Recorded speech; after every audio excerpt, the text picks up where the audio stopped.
Welcome, everybody, to the Fantasy Formula, and we are live ahead of qualifying for the Italian Grand Prix. By now, you probably know Terry and I, but we have a very special guest today. He is the founder of an up-and-coming YouTube channel that is really taking F1 Fantasy by storm this year. He has incredibly entertaining analyses on the game, and we're so thrilled to have him. Please welcome Zach F1. Zach, welcome to the show. Thank you very much. It's a privilege being on this channel. Honestly, thank you so much, both of you, for having me on today's show. We have a really thrilling hour for you ahead. A lot of free practice data to break down. Obviously, the hot topic of Logan Sargent and Franco Colapinto, how we make sense of that for our teams. We're going to talk about more of that F1 Fantasy Tools V2 and some of the ways we can use that for our lineups this week. And as always, Terry's cutting analysis on everything that has been upgraded on these cars. And I want to talk to him a bit about the track upgrades as well. So as a reminder, make sure you send in your lineups to the Fantasy Formula base over on the FanAmp app, and we'll be sure to get to all of those throughout the course of the show. And make sure you answer our Fifth Gear GARMS contest question of the week, which is, are you running a Ferrari asset? If so, which one? And I'll cut to the chase on my lineup. I am running a Ferrari asset. So we'll see what happens when we get to our lineup reveals in just a little while. Zach, lots of love for you already in the chat. It looks like we have some good crossover between our listener groups. That's fantastic. All right, let's get up the times from free practice 3, and I want to start breaking it down with the two of you. Oh, I just did a quick reveal of Rob's team. Oh, everybody close your eyes. Close your eyes.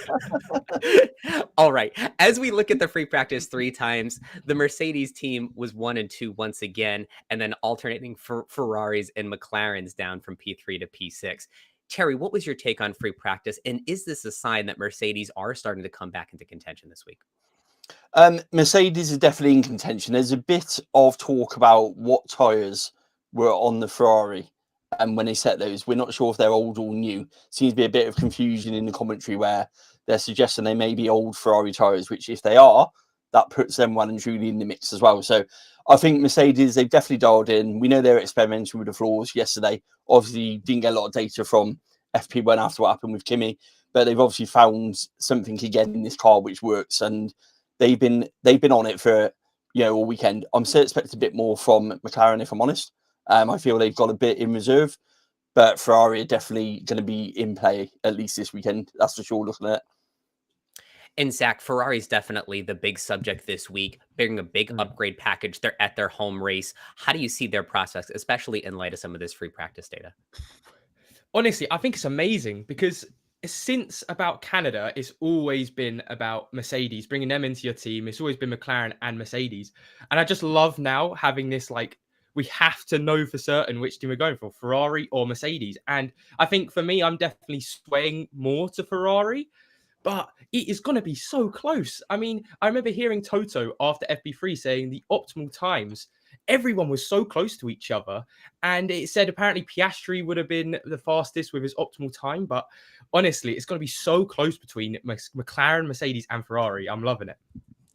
And I totally agree. This is another pivotal moment in the season. You harken back to Canada, where if you jumped on Ferrari right away, off of Ferrari and onto Mercedes, this was a big moment. You got both points and cost cap gains ahead of some of the rest of us that were slow to adapt to them. This could be that next big shift where if you jump back onto Ferrari, you could have a big advantage as well. But if it's a false start, like when Ferrari brought some of their upgrades back in Spain, it could be very damaging for the second half of the season for you. So really big decisions facing us this week. One of the things I noticed too in free practice 3 was, to your point earlier, Terry, it looked like Ferrari spent most of the session on older tires. Then when they slapped on the new tires, there were a bunch of calamities in their fast runs. There was Leclerc and Piastri impeding each other in alternating ways that threw off both of their lap times. Then they put a new set of softs on Charles. They weren't quite ready for prime time, so they stopped flying laps for him and Carlos. So it felt like for the second half of the session, Ferrari didn't put the most representative flying lap out there, but it'll be interesting to see if they were leaving something in reserve. Yeah, definitely. And I think that's quite key to it. I don't think Ferrari had a clear run. That's what I think they're going to be in the mix. But we know that they love to bring upgrades to Monza. We know they know the track like the back of their hand. They absolutely love this race and what it is for them. So they're going to be going all out to win it. Let's be honest about it. But for me, they've definitely, those upgrades have put them in the mix, if nothing else. They're definitely in the podium hunt. definitely getting towards that top. Like I said, I think McLaren are going to be in it. You can't rule out Max, that Red Bull. Lots of worried faces at the back of the garage with Helmut Marko, Christian Horner after FP3. Normally by now we've seen Max a bit more representative on times. You know, we're used to Max being down on Friday with lower engine modes, all of those things, but we're quite used to him coming back for free practice for him. We've not seen a flyer at all from any of the Red Bull cars, if I'm honest, this weekend. Max hanging out dangerously close to the Williams duo for most of the session. And you can see he finished dangerously close to the Williams duo as well. So definitely a bad omen for Red Bull fans. And we should talk about those Williams duo. Let's go into that. Yeah, that's been the hottest topic absolutely. in F1 fantasy this week. For anyone who's been living under a rock, Franco Colapinto has joined the game at $4.8 million, the same price as the outgoing Logan Sargeant, who's now inactive. That allows us to run both Colapinto and Logan Sargeant. You can save a lineup that has an inactive asset and have massive budget you can reserve for higher end drivers elsewhere on your team. And when you consider the Sauber drivers are likely to lose points, likely to lose value, all of a sudden Logan Sargeant becomes the best back marker in the game. Zach, did you have Sargeant going into this week? And if not, what sort of advice would you give the folks that do have him? Yes, I do have him. 100% I do. It's one of those things where it is bad how he is able to still be used in the game, especially saved into the team. But if you have Sargeant, you have to use something like this, because especially with the cheaper drivers, like the gap between Albon, which I would say is the gap between the middle cheap drivers and the cheap drivers, there's not really much difference in the points. So you've got Zhou and Bottas, who are much more expensive, and they're most likely probably going to get you negative points with the way the Sauber works. So I just think when there's someone who isn't going to DNF, who will get you 0 points at 4.8 million, you just have to keep him. Terry, you've been the angel on our shoulder all week on this topic. Let the people know what you think about the Sargeant debacle. It's a tough one because I naturally haven't got him, so everyone knows which camp I'm going to fall on. And I think people who know me in general know I take this sort of stance. You know, it's one of those quirks of the game which I understand people using, but it kind of feels wrong from a game point of view that we're in this situation that we can do it. And when it's only some people affected, for me that's where the game sort of lets itself down a bit there, because actually how hard would it have been to take him off the game with however many days it was? It's not a last minute change like someone in practice or anything like that. It's not a last minute, you know, qualifying coming in. We're talking this happened before even media day, midweek. There's plenty of time to have just removed, you know, Logan from the app completely. So I think they've let themselves down as a whole for this one. But then I understand people using it to their advantage. But you're now faced with a proposition where people are going to make some big gains on the back of this where others aren't. And it's not as if everyone can do it. It needs to be whether or not you're lucky or unlucky, which kind of just, for me, just feels wrong, if I'm honest. And I think it feels so uncomfortable coming off of the back of last weekend where Sargeant wrecked the car in FP3. You know, he's not going to show up to qualifying. A lot of people moved out of him for Alex Albon, got hit right in the face with that disqualification penalty. Now to roll up this week and realize that keeping Sargeant was actually the better play, and he's inactive. And Sargeant, through the end of last weekend, I think he was 24% owned because of that cost cap enablement for the rest of your team. So it's a pretty beefy subset of the community that can run this advantage. So like you said, Terry, it's definitely a good fortune for those of us that can, and hopefully the game will close that loophole soon. Let's head over to the chat here because I think it's been a very active first few minutes here. Nico, Mike, Built Diff, good morning to all of you and good afternoon, depending on where you are. Joe is grateful, Zach, that we've combined forces and he doesn't have to have one of us in each ear, which is fantastic. Yeah, I saw that. Always a bonus. Yep. Guys, I want to ask you a question that Mike had posed to me last night. I promised him I'd ask it on the podcast here. Is with Franco Colapinto, his rider simulation score is fairly low, but there's a chance he could get driver of the day. And I think back to Ali Behrman in Saudi, P7 in that Ferrari, got him driver of the day because it was a rookie in his first race getting points. Look back at this race 2 years ago. You had Nick DeVries, P9 and Williams in his first race here at Monza, also driver of the day. So there's a bit of sentimental lean toward these fresh drivers. Could Franco Colapinto get that driver of the day and the coveted 10 points? For me, it's a little bit tricky on this situation because it is true what you said that like Ollie Behrman got driver of the day with his P7 in Jeddah. I think the difference is now that it shouldn't be like this with the driver of the day, but that was a time where Verstappen was winning everything. And so first place was never getting driver of the day. But I do think now, because we have such a bundle of Mercedes, Ferraris, McLarens going for first place, I think if any of those drivers gets first place, they'll get voted driver of the day because they're liked more than Verstappen is generally. So I think Colapinto could get driver of the day, but he'd have to have an amazing race. I'm talking potentially like points or very close to points. Terry, what about you? I think if he's in the points, he is. If you've seen the Williams post over the past week, starting off, pretty ramped up beginning of the week with the support he's been getting, there is a huge amount of support out there for Franco, if I'm honest. It's been gathering and gathering before the announcement. And if you look at all the posts since, it's been a huge amount. So I think Zach's right. I think if he's in or around the points, or even if he's in or around the points and happens to get close or even better than Alex, then actually I wouldn't be surprised at all to see it go that way with the support I've been seeing online. It certainly was a lot more than what I thought it was as it ramped up during the week. I know it's been there in the background with what he's been doing in F2 and everything else, but actually, seeing it on the main post, there's a hell of a lot of support out there for him. I think for me, it comes down to how well Ferrari do in their home race. I think when we think about sentimental boost for driver of the day, Ferrari, a home win or top 2 finish might knock off Colapinto, even if he finishes in the top 10. But if it's Max, Lando, even Lewis in the top 3 and Colapinto finishes P9, P8, that could just be enough to push him over. So a very high risk, high reward new driver that's come onto the game here. Max is asking the chat, is Tsunoda to Hulk worth a -10? Now, I'm biased here because I've had Tsunoda along for the ride these last few races as I change other things on my team. Tsunoda has the only upgrades for that VCARB team, Terry, if I understand correctly. He's been sort of middling in the free practice times, but I think it might be enough to just hold on to him. What do you think about these VCARB upgrades?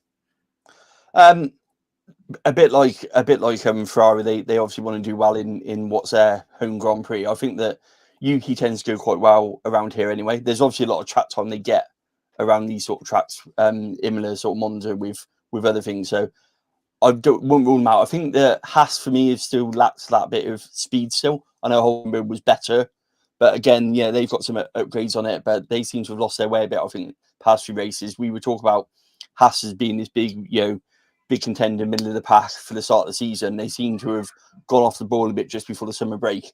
Probably because they're quite reliant on Ferrari's updates, if I'm honest. So no surprise there that actually the Ferrari sort of downturn we've seen since Canada and the problems they've had getting back to where they were, we've also coincided a bit with Haas's downturn as well. They take, as we know, a lot of parts being a customer team with them. So that's probably played a part in their development route as well. So I would still fancy Yuki around here, but then I'll keep going back to Daniel's got a point to prove still, hasn't he? Very much at risk, very much at risk. It's going to be an interesting couple of weeks for Daniel for sure. Mercedes had been talking about their seats getting hot this week, but Daniel's is getting hot in a whole different way. Zach, any preference here, Hulk versus Tsunoda? So for me, it's one of those things where, Tsunoda, okay, he's got the upgrades. I don't know how Haas do this, but Haas always perform in F1 Fantasy. No matter what happens, every single time I think, oh, Magnussen's nowhere near it. He then gets like 8 to 12 points. And I'm like, well, how did that happen? So I just think you can't rule out Hulkenberg, especially he looked decent in FP2 as well. He looked actually very fast in FP2. So I think for me, I would push for Hulkenberg, but like they said, if it was for negative points for a -10, I wouldn't go anywhere near a trade like that. Yeah.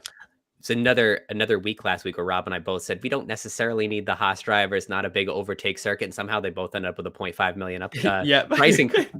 It just seems like they prove us wrong time and time again. Terry, I want to go back to come forward. Exactly. Terry, can you walk us through some of these upgrades? You have the brilliantly written Tech Corner article on the Fan Amp website every week. Maybe you could give us just a quick peek at some of the things that you wrote about this week. Yeah, so this was quite a difficult one this week because every single team has an update of some sort. Now, we know there's a lot of track-specific, circuit-specific ones around Monza, so some of them are very much geared around rear wing, downforce, that side of things. But this is on the McLaren. You'll see McLaren, interestingly, haven't introduced any track-specific updates. They're thinking long-term. So they've introduced theirs on the basis that they're going to take this going forward, which is probably one of the most interesting ones. You see on this one, on this front wing, they've got a little cutout, which we see on the rear wing quite often, but we haven't seen it on the front wing at all. And they've put this one on there to help, obviously, with all of the downforce. They've also made some adjustments to the front corner, if I remember rightly, which is around just getting more air to the brakes, coping with this increased airflow that they got, cooling the brakes, that side of things. But it's interesting to see yet more updates on the McLaren, especially after Zandvoort and the amount they bought. I wasn't expecting anything bar, the sort of track-specific rear wing, if I'm on it. So this one caught me a bit on the hop. And also last week, Lando won by so much, and getting the fastest lap at the very end of the race, it led a lot of us to think maybe McLaren was even holding back a little of that speed. So maybe there wasn't much to change to be effective. And Let's then move on. Oh, go ahead. Ferrari, yeah. I mean, Ferrari where it's nine updates, Some of them are circuit specific. The main ones are around the floor. So the floor is ones where they've got long term. It is a brand new floor on that Ferrari, literally. Floor body, floor edge, the whole lot is completely new on it. We know they've had problems. We know they've been suffering from porpoising. We know that's been affecting their ride height very much. Mercedes style issues they've been facing since, probably since Imola, if I'm honest. They introduced that upgrade in Imola. Haven't been right since. They messed about with it going into Barcelona, and they've been kind of swaying backwards and forwards between the two. So this is a whole new floor on the Ferrari, which is obviously, as we see, certainly working dividends around Monza. The other updates they got are mainly around sort of rear wing, mirror stays, that sort of thing. So I wouldn't say major updates at all, more just minor ones to put it on. Then, of course, we got Red Bull. The Frankenstein car is what we're now calling the RB20. Very much a mixed match. What you're not seeing here now, we went through this last week. So anyone who's got an update, if you've already introduced it, it doesn't appear on the update list because you've already brought it in. So you only have to bring it in once and put it on that list. But there's nothing to stop you going back and using that again. What we're finding with Red Bull, this is exactly what they're doing. So they're literally taking parts from previous updates and bolting them onto the RB20 to try and find the right balance. So Max has got, it's just mind-boggling. Max's floor is pre-Imola with updates on it. Whether or not that's all the way back to Bahrain, I don't know. But he's certainly running a pre-Imola floor with updates put on it, and Checo's running a completely different floor, which is a much newer floor. So the fact they've got two cars with two different floors tells you the sort of troubles that they're definitely having. Yeah, it's definitely smells of desperation from Red Bull that they're throwing a little bit of everything at the car to try to get it right. I haven't seen this amount of tinkering in years past. Yeah, to be honest, I don't think they know what's the best setup at all, and I think that's showing with their development. There's no real big developments, and it's a lot of comparing. It's almost like they're using the track as extra wind tunnel time, if I'm honest at the moment. That's what it feels like. And let's finish off with Mercedes. I think they're the last real team that's in the hunt for pole position today. Terry, tell us about some of their changes. Again, not a lot, very circuit specific, rear wing. Not a lot to it, but these floors are, holding the key. We're seeing how important these floors are. So again, in FP1, they know they run different ones. Obviously, they didn't, like we say, get the running from Kimi. They've obviously decided a certain way based on what they've obviously got from Lewis as well, and obviously what they got in FP2, because they got George out. So they've definitely, found the way forward. Again, I think they're still a bit dubious over which way it is by the fact they're still running both floors and testing them. So there's still something from, this goes back to that Spa update where they introduced the new floor edges on that one. So they're tinkering with it. The rear wing's more circuit specific. They were one of the slowest around here last year. They had a lot of drag. So this is all designed around reducing the drag. So very, very what you'd expect around Monza. But again, a team which look like they're using the track a bit as testing, but look like they've got a much more, sort of wider spec. The thing is, the W15 looks like it's been able to run at the proper ride heights now. So it looks like actually it's now being able to put in that sweet spot, which they had so much trouble with the W13, W14, where the car was actually faster than the wind tunnel, but you got it on track. Like Mercedes had previously, like Ferrari got now, you had that porpoising and you couldn't get it to the setup you wanted, which then compromised all your performance. It looks like they're now at a place they can drop that ride height and get it exactly in that sweet spot. And those FP3 results are definitely encouraging for them as well. I want to Yeah. ask you one more technical thing before we get back into the chat for some questions, is the changes to the circuit. This is historically a low overtake track. You can see these little itty bitty rear wings. You don't have as strong a DRS effect, so there's not a lot of overtaking. But this year, we have a resurfaced track. The curbs have been flattened out so you can ride them a bit longer. The main DRS zone has been elongated. Do you think this is enough to see more overtaking this year, or is it just going to be a really fast parade? I'm not sure whether it's going to bring overtaking. It throws up a complete unknown. This tarmac is something they haven't used before neither, so the teams haven't got as much data on it. We saw, I think it was Lewis and FP3 trying some different combinations in the corners, trying some different lines with the curbs. I think Nico Rosberg alluded, 25 years of running the same way, and suddenly you can ride the curb a bit more. What that might do, that might give someone a bit of temptation to take a dive somewhere, go for an overtake, which before would have been impossible because of where the curbs are. The new surface will get better and better. Lots of support races in Monza, so actually, a lot of rubber has been going down on that track since obviously Byrne had his accident on Thursday, wasn't it? So yeah, it's one of those where it could play a part if it gets hot. It's a dark in colour. It can get the temperatures. There was some warning of 50-degree temperatures, but I don't think it's going to get as high as that track temperature. But that could mess with the tyre wear as well as the weekend goes into it. So it's an unknown. I don't know if they create more overtakes. I think they've tried to recreate some with that DRS, adjustment they've made on it. Whether or not it's going to be enough, I don't know, to be honest. It could just be, we get a parade with DRS activated, unfortunately. Zach, I want to turn it over to you because one of the pieces of feedback we've gotten on the show is folks want to see our lineups a little bit earlier in the show. And because Rob's on a plane, he gave us a sneak preview of his lineup, which I actually accidentally revealed to start the show today. Now it's back. Talk us through what you think about this lineup here. What are some of the strong points that Rob can look forward to this week? You can see he's activated his wild card and he's really made the most of it. So I'll start off with the cheap drivers. So it's perfect getting Colapinto and Albon in. Williams have looked very good so far this weekend. I think both of those drivers, decent options. I've actually been a big fan of Albon the last few races. I think he got very unlucky in Zandvoort. If you look at his points, he actually got quite a few without the -15. It would have been a little bit different, however, though, starting where he should have.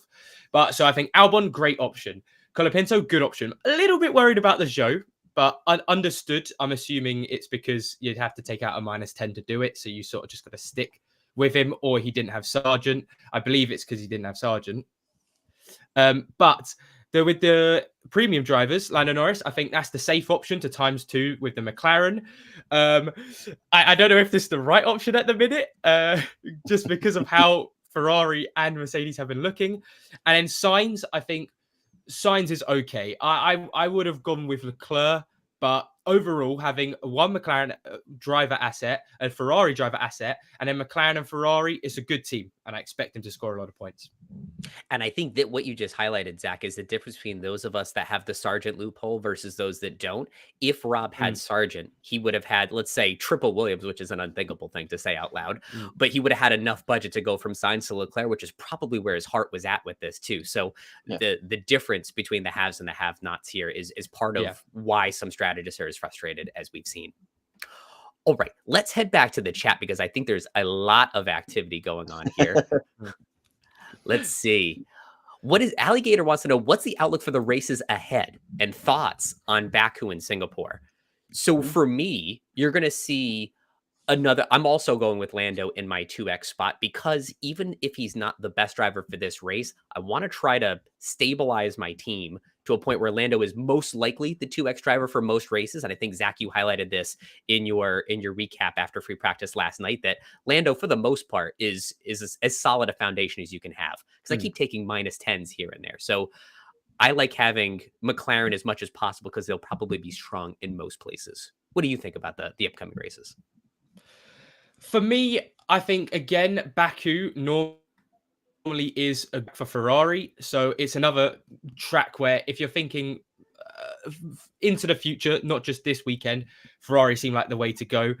But then going into Singapore is probably going to be another McLaren track with the way McLaren's sort of been working. And again, on those sorts of tracks, that's where Red Bull sorts of comes more into place. I think Ferrari and Mercedes could be a bit more on the back foot. But overall, I think Ferrari's the way to go for now, especially in the next 2 races. Terry, I want to turn it over to you because I think you have an interesting take on First Cut's question. Ferrari in, Mercedes out for a -10. How did you handle this? I kept Mercedes in, so I would go that way. Could you Definitely. could you share a little bit with all of the hype around Ferrari? What were some of the motivators for you to keep Mercedes in?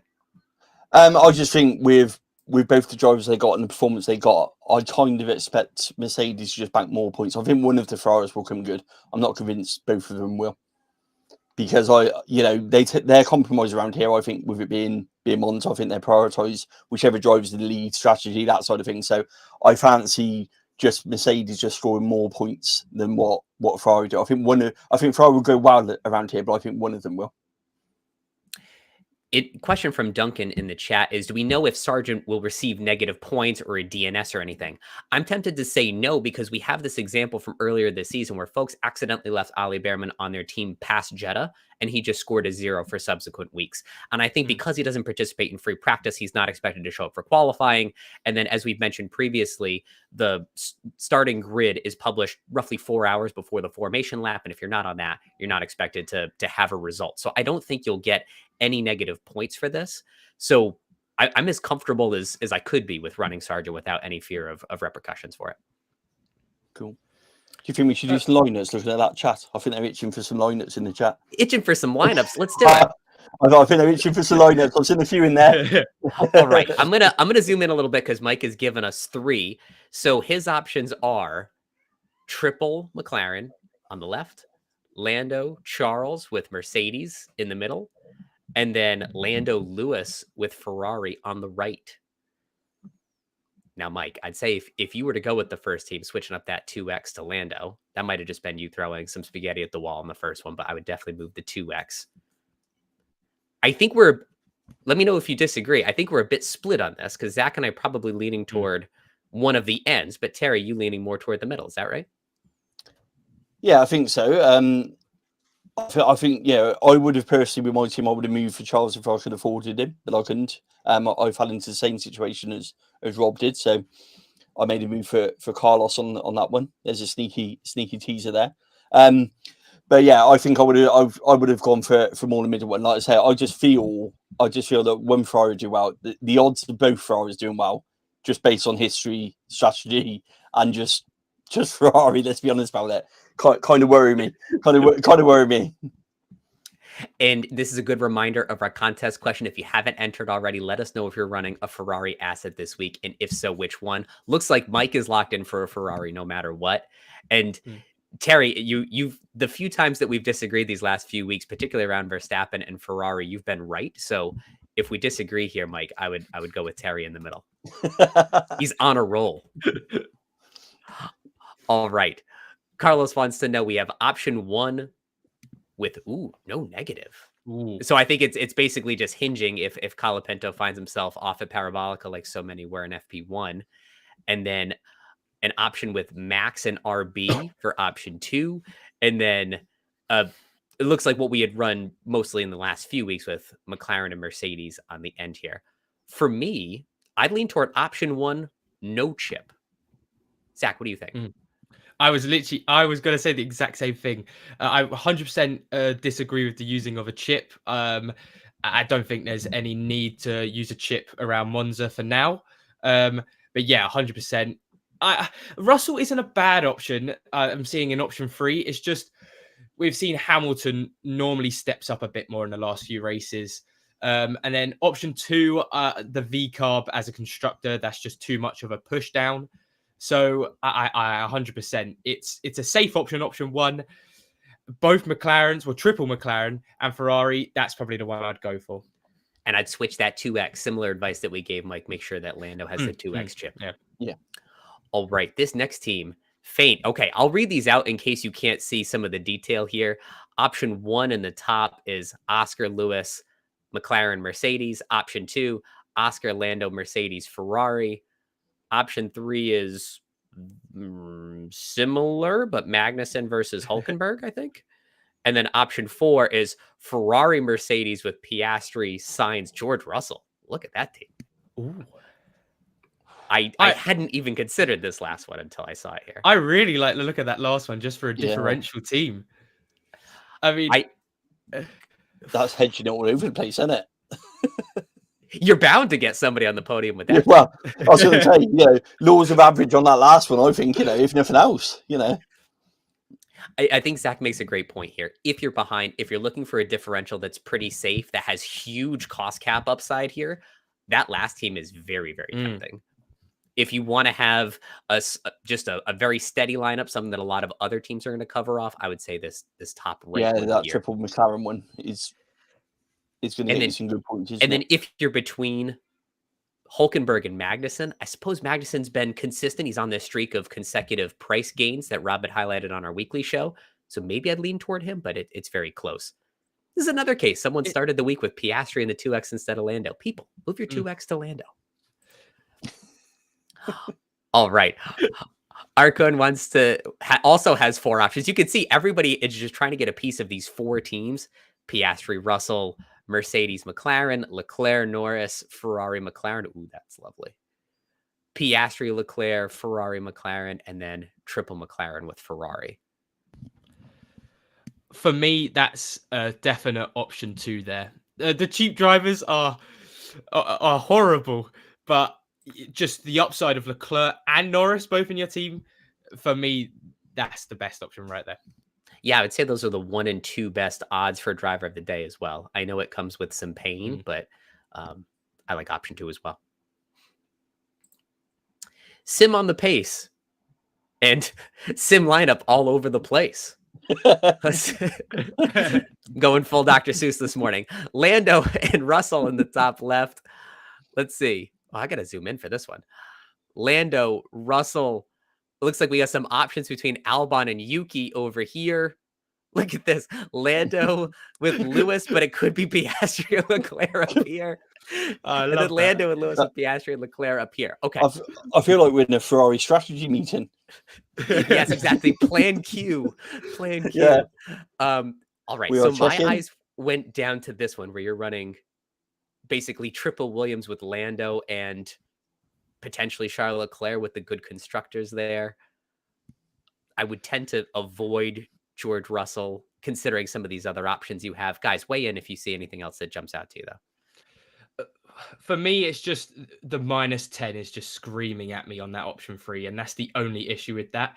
I just don't think there's a situation, especially this weekend, that I can see a driver swap or a constructor swap that is worth really the -10, because it's going to be, I think it's going to be really close between Mercedes and Ferrari. And I also think it's going to be really close to every driver who doesn't get driver of the day for the premium drivers as well. So -10, a bit off the cards for me. So I would probably look around more to the option 1 or option 2, but then again, I don't like the idea of Russell. So potentially on this situation, I would go with the McLaren Mercedes and then go with who is that there? Yeah, and then Norris and Leclerc. There you go. There's their Ferrari coverage and then the nice safe pairing of constructors too. We have a ton of lineups, so hopefully we can, based on some of our previous commentary, we can muscle through a few of these. It looks like this is the exact scenario we just talked about, Zach. It would be a -10 for triple McLaren with Ferrari, not -10 for triple McLaren with Mercedes. Is it safe to say you'd stick with this last option? Yeah, I would 100% go with the last option there. Sounds good to me too. Head Piastri chef. Let's see. Oh my goodness. So my mind's going straight to crossing out this -20 that has George Russell in it. There, not a scenario on this planet that makes me go down that street. Yeah, I'll lose that one straight off. All right. So now here's the question. -10 to get out of Russell for Leclerc or Piastri. And then if you do that, Mercedes or Ferrari is the constructor.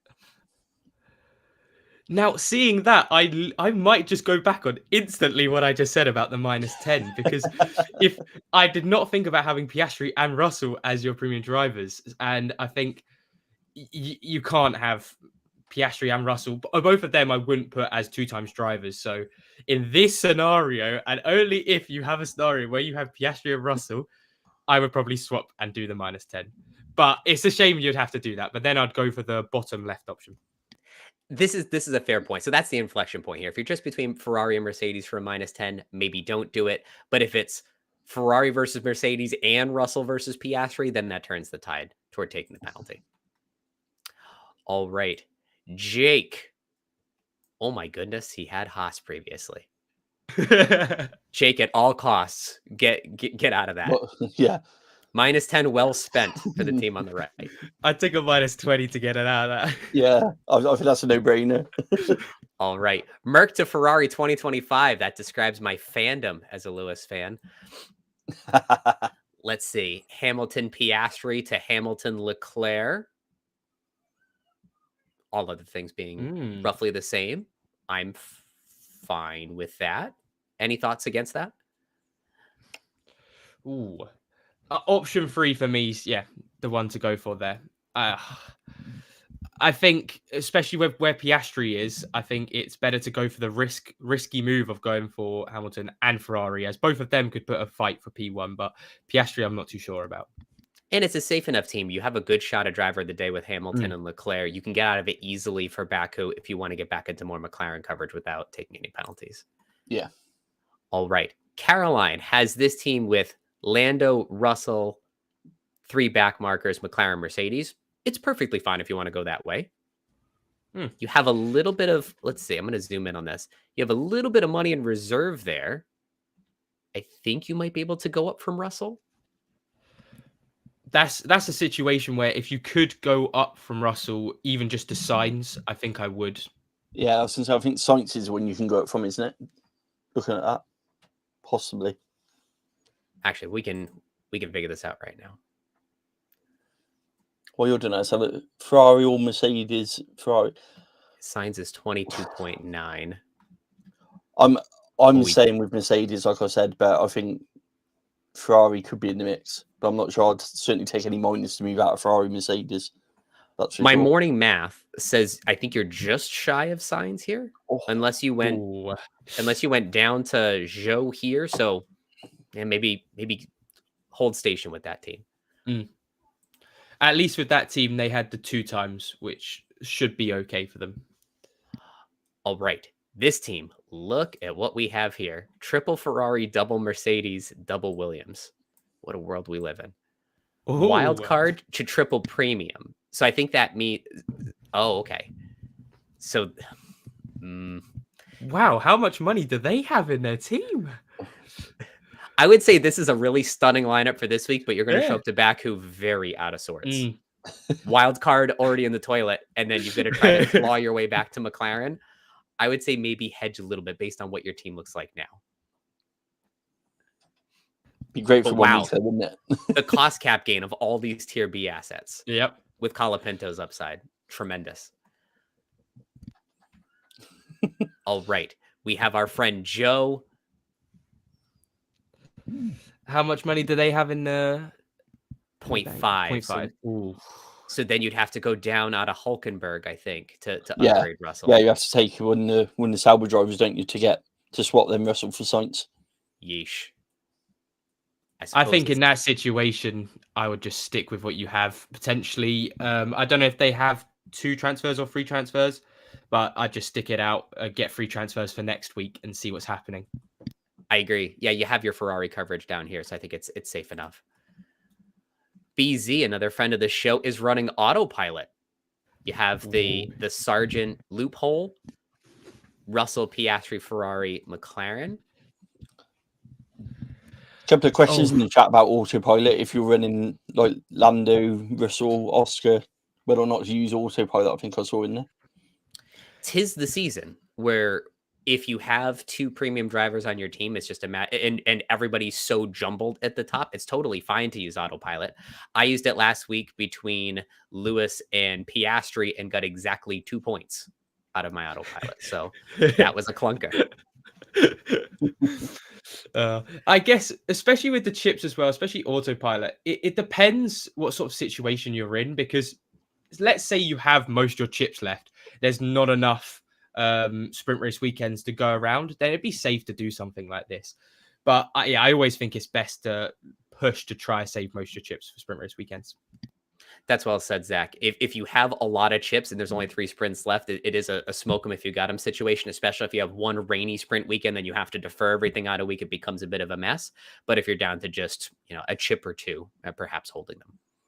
All right. One last lineup, and then chat, I promise we'll get back to you now. Because I'm sure there's a lot of questions. Minus 20 or wild. It's getting fiery over there, Adam. Don't worry. We'll rapid fire through that next. Let's see. Triple Ferrari on the left. Leclerc, Piastri. I think this is the lineup with minus 20 on the right.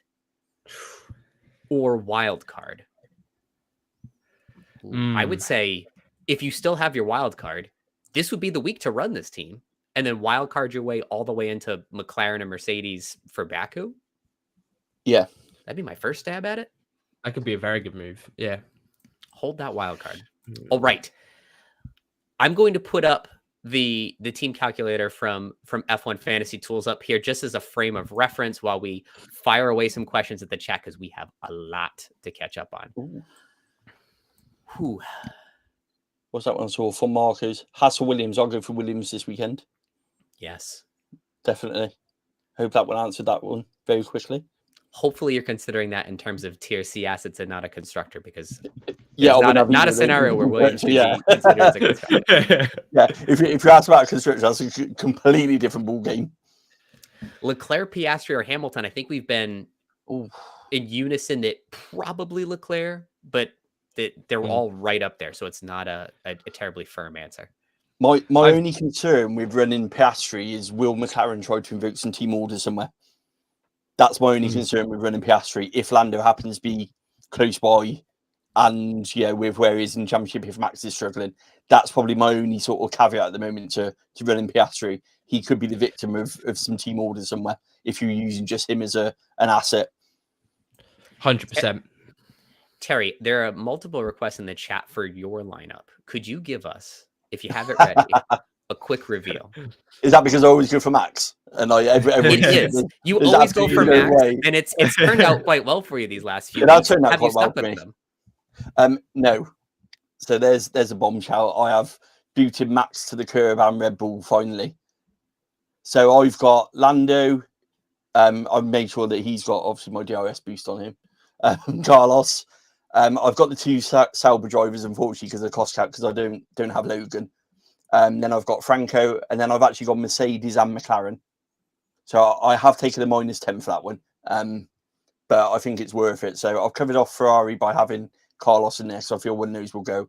Lando, I think, is going to perform well. And I think Mercedes is going to perform better than Ferrari as a team. So I've gone that way.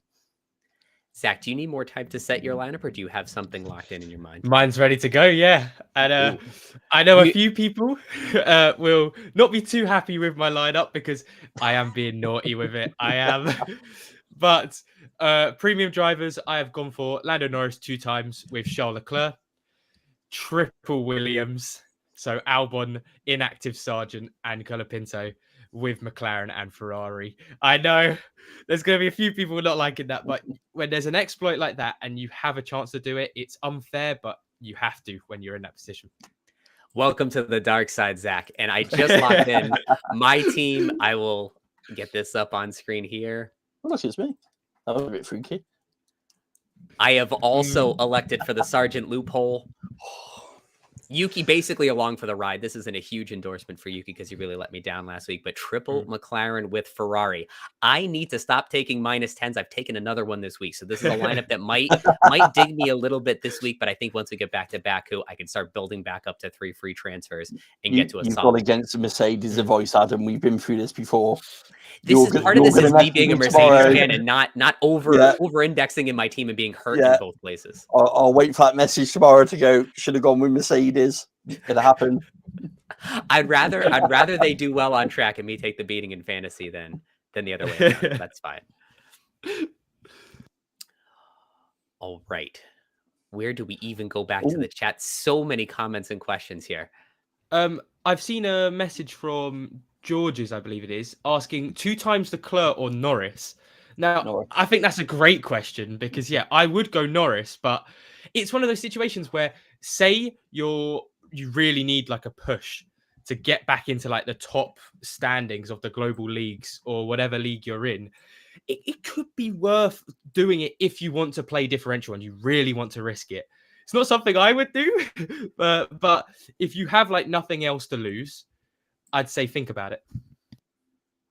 It's a great point, and this is the time of the year where some people are chasing and some people are being chased. So that is close to a bold but still safe move that you could make to try to get a differential play.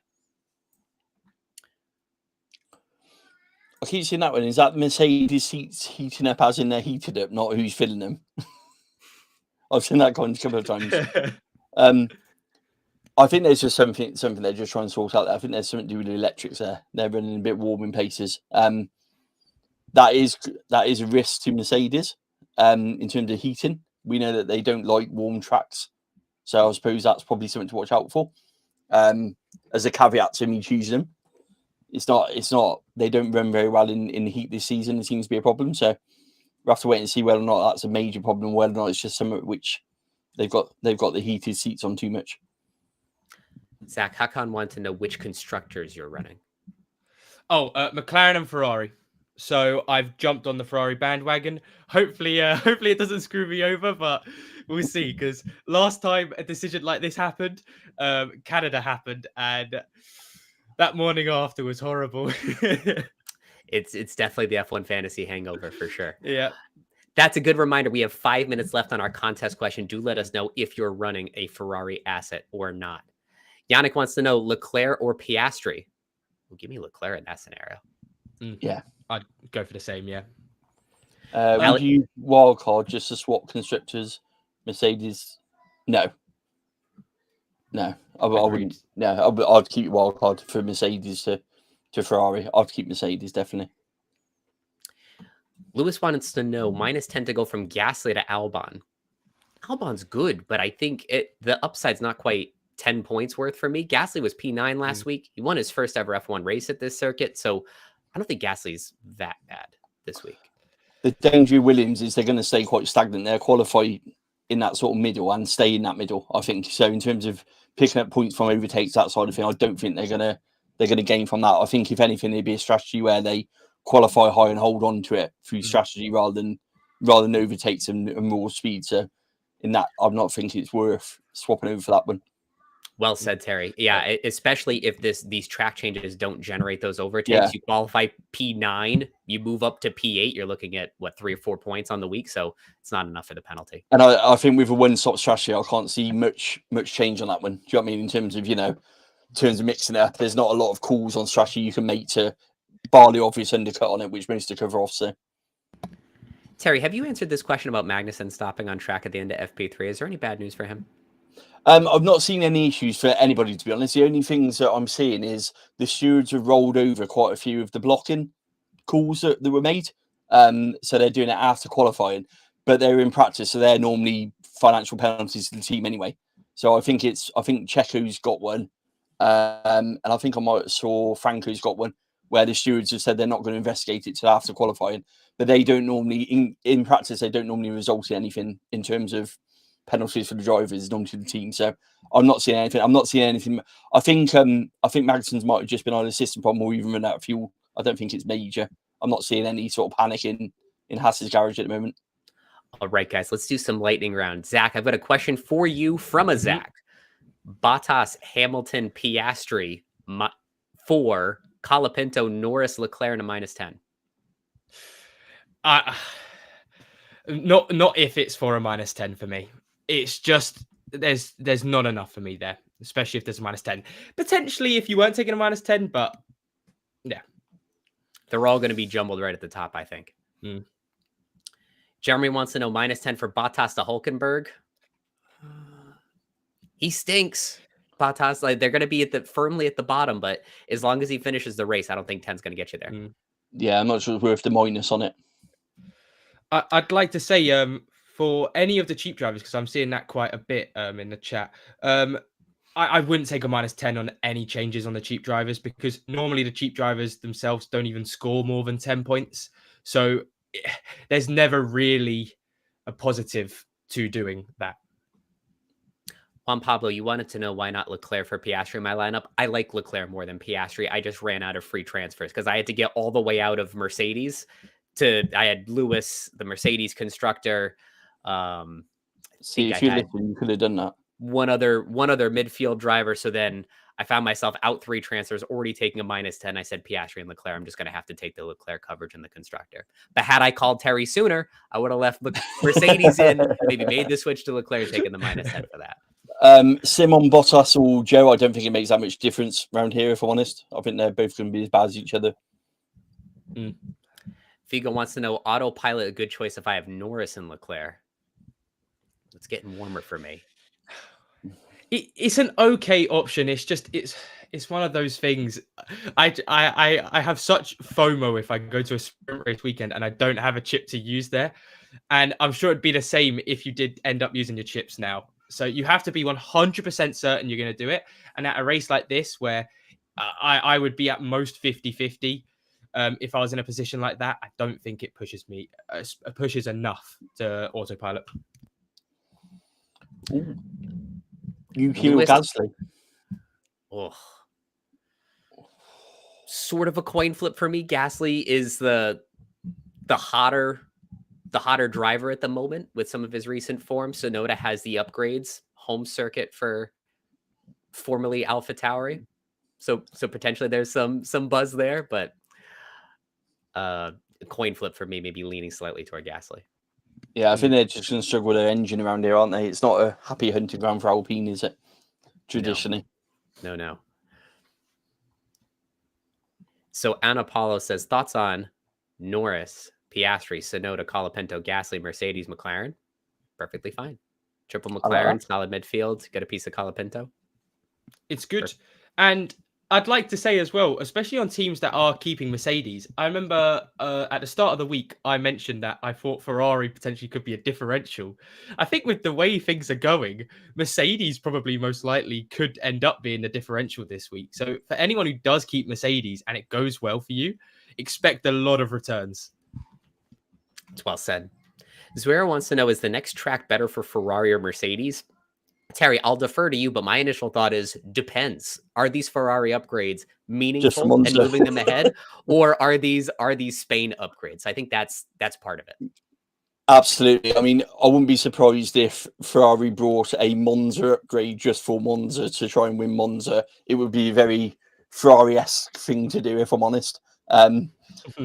It's a sort of thing they would quite happily do and then bin off the next few races. So it's a real unknown. I mean, track-wise, yeah, you'd expect Baku to be more probably geared towards Mercedes in terms of handling the car, but you have got that massive long straight avenue, which gains you a huge amount of speed, which will bring the Ferrari back into play, I'm sure, on that track. But I kind of feel that Baku and Mercedes, they tend to go quite well around there. It's not the worst track for them at all. So, gentlemen, let's push through the contest question. Everybody's loaded in.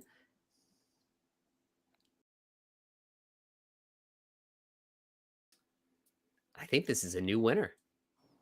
LCK93. LCK93. Congratulations. We'll be in touch with you on getting you your 5th Gear Garms gift card. Thanks a lot for playing. I'm going to come back over to the team calculator again for reference, and let's muscle through whatever is left in the chat. Has it been updated yet after FP3? Has it been updated after FP3? That's a good question. Let me refresh. Just think. I know someone normally drops in the chat if that's, haven't they? They posted a bit of a cryptic update earlier. Oh yeah, it is updated after FP3. See. So now it looks like Leclerc splitting the McLarens. It was previously McLaren 1-2. Now Leclerc splitting them. But again, you're talking less than a point on the expected points. McLaren, Ferrari still expected to be 1-2, but now you can see this gap between Ferrari and Mercedes closer than ever. Mercedes was in the 40s, if I recall, from the last sim. So now we're talking just a matter of a few points for that extra 0.9 million. So it's becoming closer than ever here. This is perfect. I can't believe how close it is coming into this qualifying. I mean, it does make it a lot more difficult picking your teams, but this is what we love. It really is. This has been a season where us fantasy strategists are really earning our keep on these live streams. It It has been hectic. Is Sargent giving any crystal ball? I don't expect any. No. The one thing I would say is if you're running Sargent, but not Colapinto, and the game fixes the loophole, and by chance Colapinto's price goes up, maybe because he got a driver of the day or something, then you're caught out and you'd have to sacrifice somewhere else in your lineup to be able to afford closing the gap between Sargent and Colapinto.